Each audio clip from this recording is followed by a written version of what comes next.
hier soir, la tentative du prince Andrew de faire rejeter une affaire d'agression sexuelle contre lui n'avait pas l'air bien.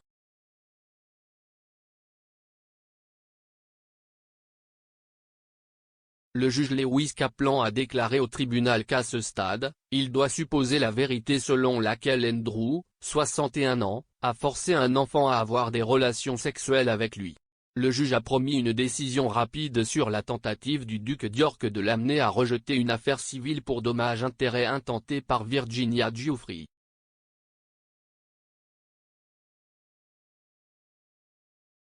Madame Giuffre, 38 ans, poursuit le prince, affirmant qu'il l'a agressée sexuellement alors qu'elle avait 17 ans et qu'elle était mineure dans certains États américains.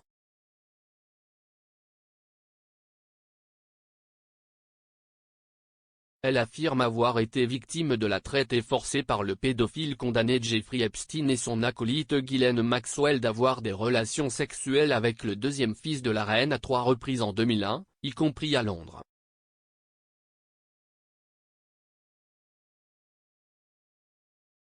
Le duc a toujours nié les allégations.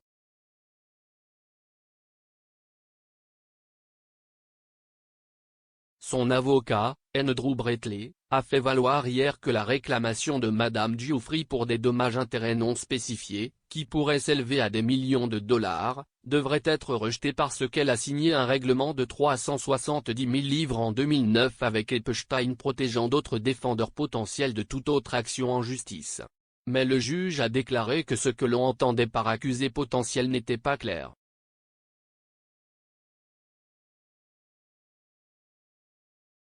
Il a suggéré que le libellé du règlement auparavant secret impliquait que seuls Epstein ou Madame Giuffre pouvaient faire appliquer l'accord et qu'il ne pouvait pas être utilisé par un tiers tel qu'Andrew pour se protéger d'une action en justice.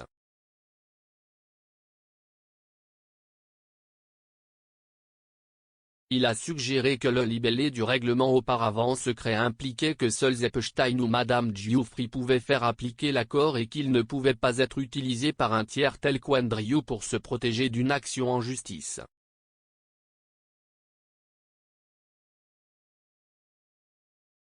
Il a déclaré que le problème clé était ce que Madame Giuffre et Epstein, qui a été retrouvée morte dans une cellule de prison de Manhattan en août 2019 en attendant un procès pour trafic sexuel, avaient l'intention.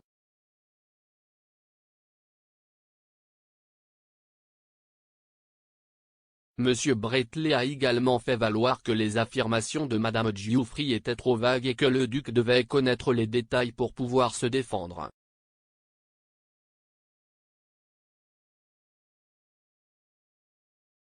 Il a déclaré, Mademoiselle Giuffre doit s'enfermer dans une histoire.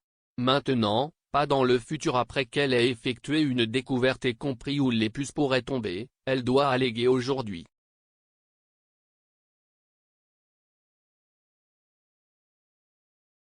Mais le juge Lewis Kaplan a répliqué, Monsieur Bretley, ce n'est pas un chien qui va chasser ici.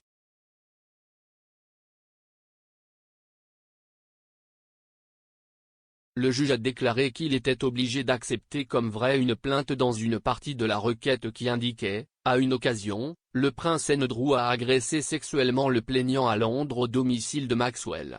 Au cours de cette rencontre, Epstein, Maxwell et le prince Andrew ont forcé le plaignant, un enfant, d'avoir des relations sexuelles avec le prince Andrew contre son gré.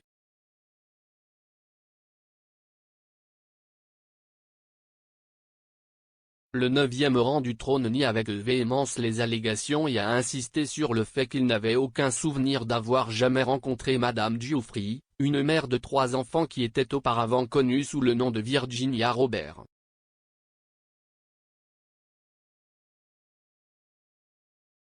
Si l'affaire est portée devant les tribunaux, il appartiendra à un jury de décider si ces allégations sont fondées sur la prépondérance de la preuve, si est plus probable qu'improbable.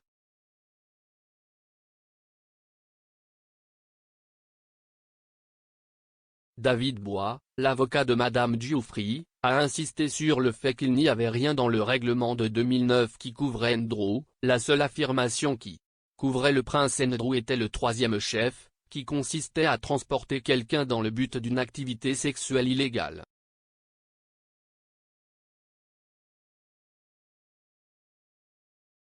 Il n'y a aucune allégation selon laquelle le prince Andrew était la personne qui transportait. C'était quelqu'un à qui les filles ont été victimes de la traite.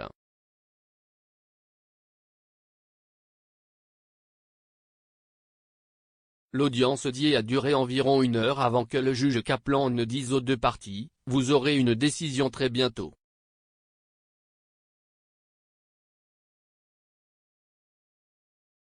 S'exprimant plus tard sur Sky News, le commentateur juridique Joshua Rosenberg QC a déclaré que cela n'allait pas bien pour Andrew sur les points clés du règlement de 2009, Madame Giuffre était d'accord avec Epstein.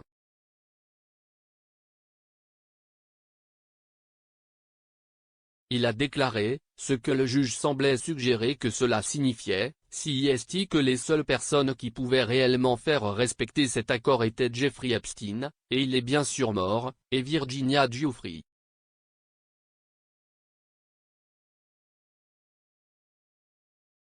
Et elle n'a aucun intérêt à faire respecter cet accord parce qu'elle essaie de dire qu'il ne s'applique pas.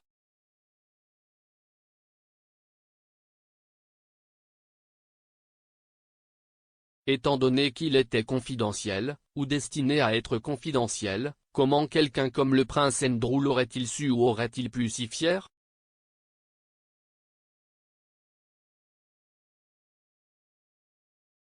Donc, en prenant ces deux dispositions ensemble comme le juge semblait les interpréter, cela signifie que le prince Andrew ne peut pas profiter de ce document et ne peut pas l'utiliser en tant que tiers.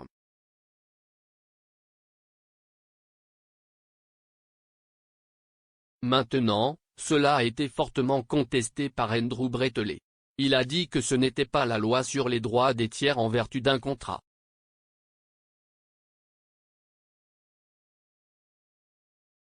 Je ne pense pas que le juge ait été convaincu par cela.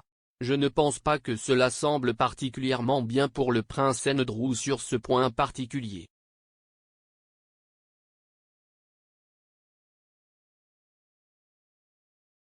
Andrew n'a été inculpé d'aucune infraction pénale et aucune accusation pénale ne pourrait résulter du procès civil de Giuffre.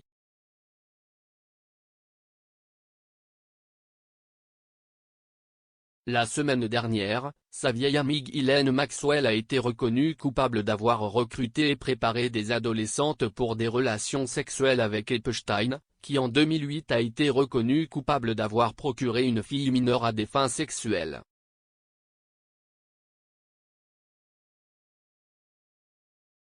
Maxwell, 60 ans, qui a présenté Andrew à Epstein, pourrait encourir jusqu'à 65 ans de prison lorsqu'elle sera condamnée à une date encore à fixer.